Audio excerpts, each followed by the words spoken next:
رضوان صاحب آپ آصفیہ کے اس سوال کا ذرا جواب دیجیے گا. جی بہت شکریہ.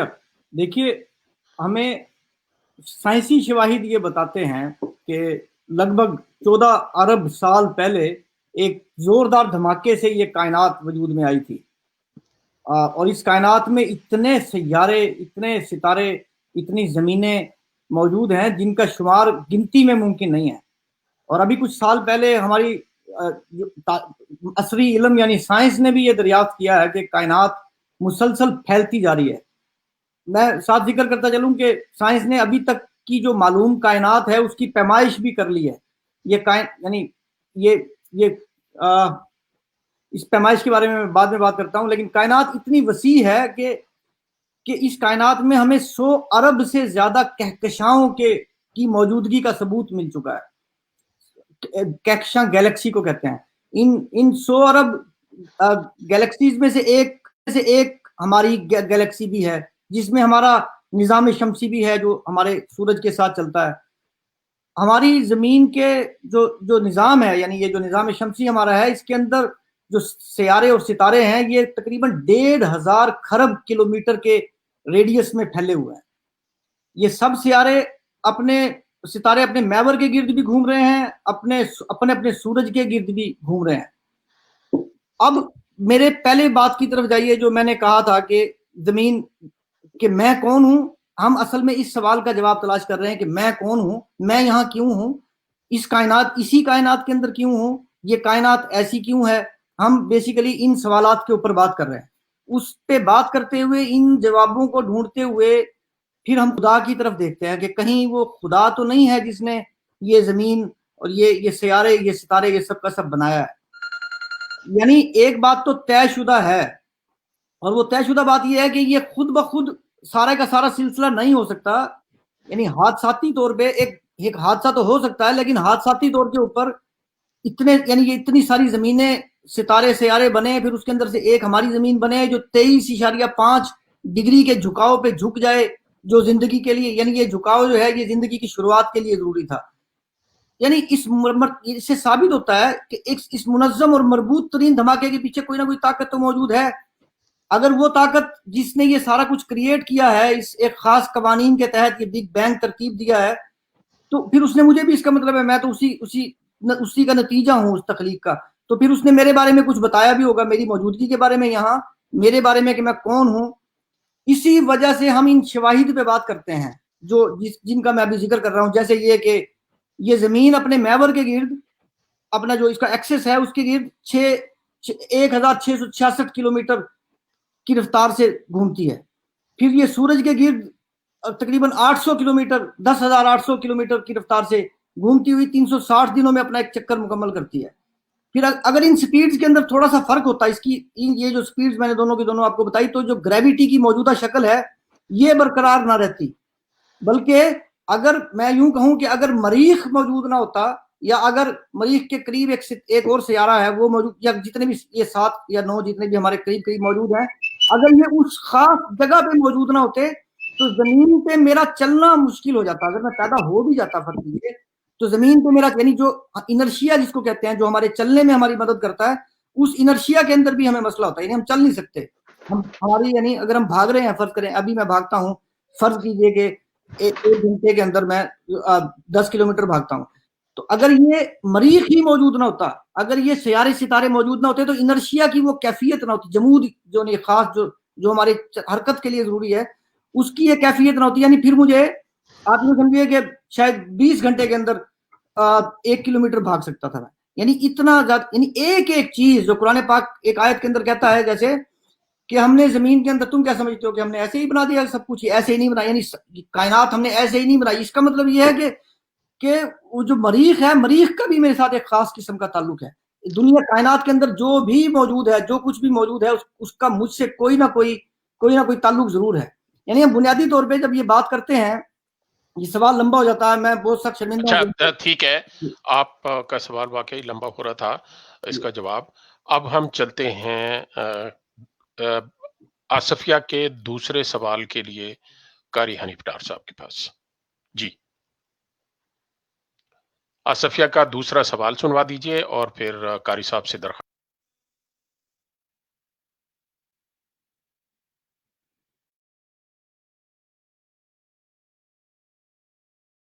ہمیں بتایا جاتا ہے کہ اللہ تعالیٰ نے دنیا کو اس لیے بنایا تاکہ وہ اپنی پہچان کروا سکے. اللہ تعالیٰ ایک کھویا ہوا خزانہ ہے جس کو ڈھونڈ کر نکالا جائے, اس کو پہچان لیا جائے. تو اللہ تعالیٰ کے پاس ایسی کون سی مجبوری ہے کہ اللہ تعالیٰ کو ایک طرف تو ہم کہتے ہیں کہ ہی از مائٹی, تو دوسری طرف ہم یہ کہہ رہے ہیں کہ دنیا کو اس لیے بنایا کہ وہ اپنی پہچان کرا سکے. تو مجھے یہ دونوں چیزیں ایک دوسرے کے متضاد نظر آتی ہیں. جی قاری صاحب بسم اللہ. جی جناب, پہلے تو یہ کہ ہم کیسے مان لیں کہ ہمارا کوئی خالق ہے. مطلب یہ کہ انسان اللہ کا سب سے بڑا گواہ ہے اللہ کے وجود.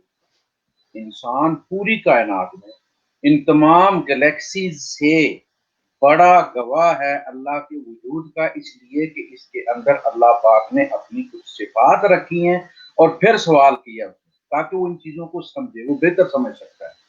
یعنی میں اگر ہوں تو اس کا مطلب ہے کہ میرا کوئی خالق نہیں ہے. جیسے اللہ پاک نے فرمایا ام خلقوا من غیر شیء ام هم الخالقون, کیا یہ کسی کے پیدا کیے بغیر پیدا ہو گئے ہیں یا انہوں نے خود اپنے آپ کو پیدا کر لیا. پھر اپنا آپ نہیں, اس کے بعد ان کے ارد گرد ان کے والد صاحب اس کو بھی انہوں نے پیدا کیے, امی کو بھی پیدا کیے, یہ سارے جو سورج چاند ستارے ان کو بھی انہوں نے پیدا کیے. تو یہ سوال اللہ خود اٹھاتا ہے کہ باہر سوال نہ کرو, اندر سوال کرو کہ تم ہو تو کیوں ہو, خود بنے ہو یا کوئی تمہارے بنانے والا ہے. یہ پہلی چیز ہے, لہذا باہر جانے کی ضرورت نہیں, اپنے اندر ڈھونڈو خدا کو. دوسری بات, خدا چھپا ہوا خزانہ ہے, وہ جو حدیث بیان کی جاتی ہے وہ حدیث نہیں ہے, وہ موضوع ایک کسی کا قول ہو سکتا ہے. لیکن خدا کی مجبوری کیا ہے؟ مسئلہ یہ ہے کہ یہی سوال جو ہے وہ فرشتوں نے بھی کیا تھا کہ وَنَحْنُ نُسَبِّحُ بِحَمْدِكَ وَنُقَدِّسُ لَكَ, اللہ پاک ہم تیری تحمید و تقدیس کر رہے ہیں, ہم سے کوئی کوتاہی ہو گئی کہ آپ کو ایک نئی مخلوق اس کام کے لیے پیدا کرنی پڑی ہے؟ تو اللہ پاک نے فرمایا کہ نہیں, تم اس کام کو نہیں جانتے جس کے لیے یہ پیدا کی گئی. یہ وہ ہے کہ جن میں سی ڈی رکھ کے تو ان سے سبحان اللہ الحمدللہ نہیں کرایا جائے گا, جیسے تم سے یہی سبحان اللہ الحمدللہ تمہاری خوراک, یہی تمہاری زندگی ہے, تم خود نہیں کر رہے, تمہارے اندر یہی چپ رکھی گئی ہے. میں ایسی مخلوق پیدا کروں گا جو فیس ویلیو پہ میری کریشن کو چیک کرے گی اور پھر فیس ویلیو پہ کہے گی سبحان اللہ الحمدللہ. وہ یہ جانے گی کہ یہ پانی جو ہے یہ دو آگوں کو جمع کر کے بنایا گیا ہے, ایک جلتی ہے دھماکے کے ساتھ, دوسری جلنے میں مدد دیتی ہے. وہ H2O ملا ہے تو پانی بنا ہے, پھر وہ کہتا ہے سبحان اللہ الحمدللہ. یہ فرشتے نہیں جانتے, وہ آج تک نہیں جانتے.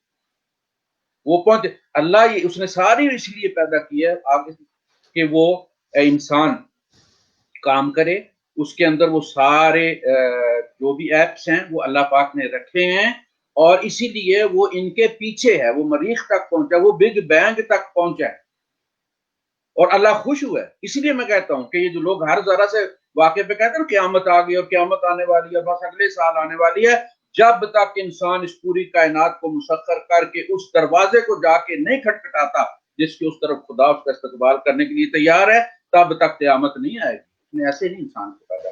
اچھا جی بہت شکریہ. اگلا سوال سنایا جائے. جی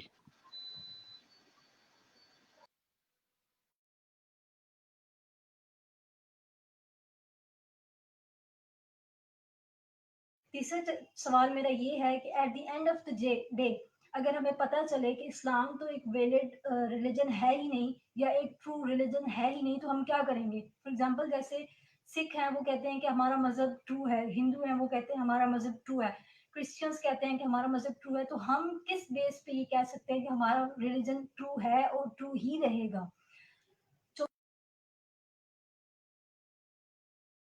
آپ اس سوال کو ذرا ٹچ کیجئے گا پلیز.